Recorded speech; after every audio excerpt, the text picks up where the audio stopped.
Hi everyone. In today's tutorial, we will show you how to create a pop-up form in Wix. This is a great way to capture leads, collect emails, and share important messages with your visitors. Let's get started.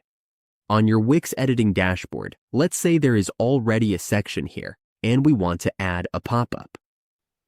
All we need to do is click here to add an element. Then open the Layout tools. Under the Layout tools, we can see the pop-ups right away.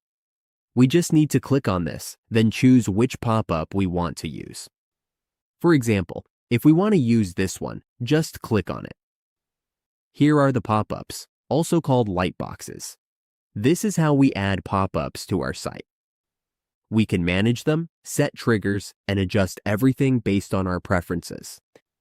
And that's how we create a pop-up form in Wix.